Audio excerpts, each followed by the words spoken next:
Assalamualaikum warahmatullahi wabarakatuh. Salam rahayu, salam sejahtera bagi kita semua. Mugi Gusti Allah paring rahmat dan keberkahan bagi kita semua, amin.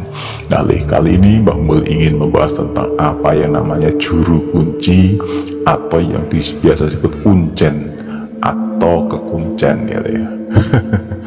Kenapa Mbah membahas ini? Karena ada beberapa tempat yang memang dijaga, ada penjaganya, dan ini ada manusia yang menjaganya juga. Ya, penasaran toh? Kita bahas dulu ya. Nah, seorang juru kunci terkenal yang legenda dan sampai masuk TV adalah Mbah Marijan. Mbah Marijan adalah juru kunci atau kuncen dari Gunung Merapi. Nah, ini menarik nih. Nah, kenapa Gunung Merapi kok dijaga? Ada kuncennya atau penjaga dari sini ya. Bagaimana pandangan manusia terhadap juru kunci ini? Apa sih fungsinya? Nah, itu loh pertanyaannya. Nah, kita pahami dulu dari bahasanya ya. Juru kunci adalah seorang yang menjaga suatu wilayah yang dianggap sakral dan memiliki hubungan dengan alam kegaiban. Nah, beliau adalah penghubung antara alam manusia dengan alam kegaiban yang berada di lokasi yang bersangkutan. Nah, kenapa ditunjuk untuk menjadi penghubung? Karena di tempat itu pasti ada histori atau sejarah yang telah ditorehkan di sana. Nah, ini sangat berkaitan erat dengan silsilah dan suatu asal muasal ya dari tempat itu. Contohnya seperti ini, Gunung Merapi. Gunung Merapi kenapa ada juru kuncinya? Karena Gunung Merapi sendiri adalah bentengnya tanah Jawa dari arah utara.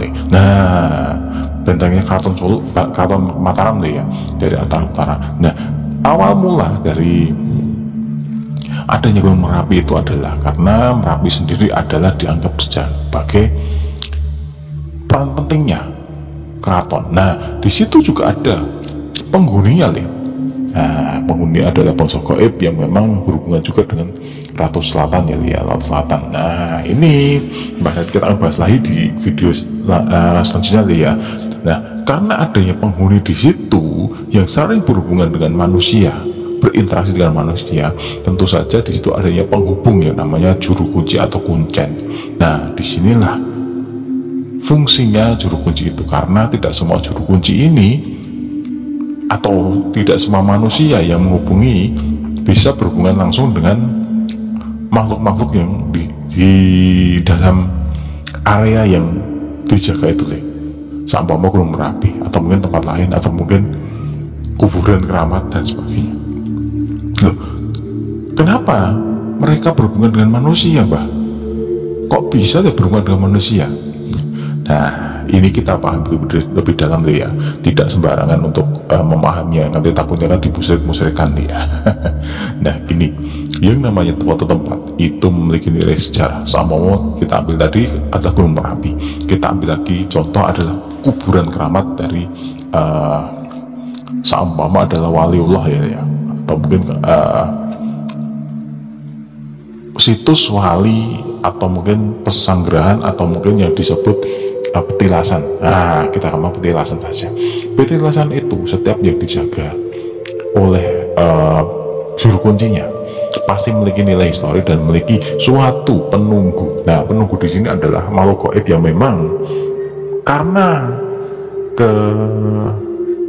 kesaktian atau mungkin karomah atau mungkin dari sejarah dari orang tersebut yang menyebabkan suatu tempat itu muncul. Nah, pasti ada penjaganya, pasti. Nah, seringkali mereka tuh berkomunikasi, menampakkan, nah dan sebagainya. Wah, pokoknya pengen dipuja, pengen dipuji, monggo lah, Allah alam. Tetapi sebenarnya juru kunci ini adalah penghubung antara manusia dan mereka.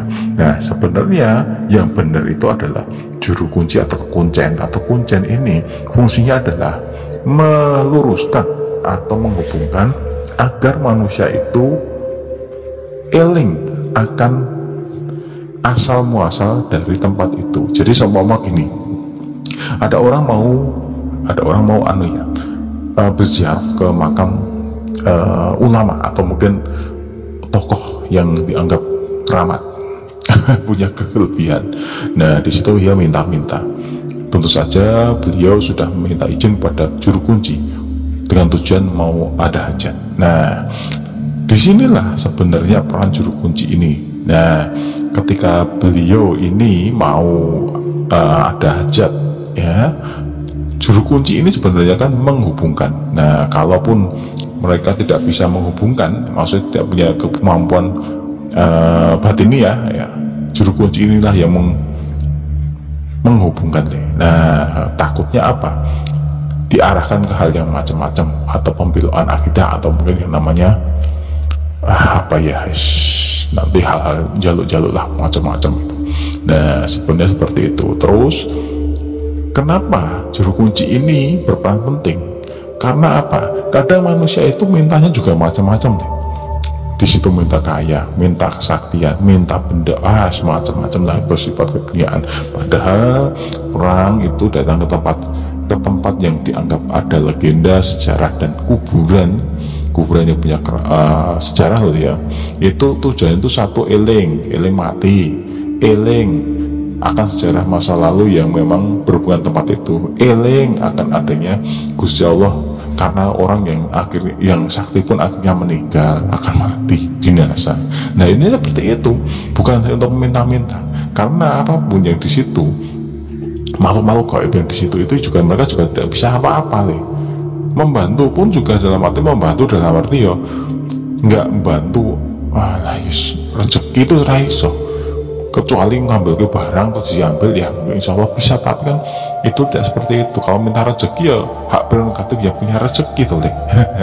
Nah, disitulah perannya juru kunci. Terus yang paling terkenal tadi ya kita bahas adalah Mbah Marijan. Nah, Mbah Marijan sendiri adalah diangkat sebagai abdi dalam keraton juga, sebagai juru kunci Gunung Merapi yang bergelar Raden Ngabehi Surat Sohargo, ya, yang artinya adalah penjaga gunung. Ya, itu luar biasa. Dan beliau meninggal dalam tugasnya, menepati janjinya. Karena erupsi itu ya, beliau tidak tidur, tidak turun gitu ya. Nah, ya, Al-Fatihah buat beliau, semoga diterima di sisinya. Dan peringatan bagi kita semua bahwa semua yang walaupun kita menjaga tempat yang dianggap sakti, keramat, dan sebagainya, kita juga akan mati dan binasa. Nah, gitu dulu ya. Semoga ini nanti jadi gambaran bagi kita semua, menjadikan manfaat bagi kita semua. Wassalamualaikum warahmatullahi wabarakatuh.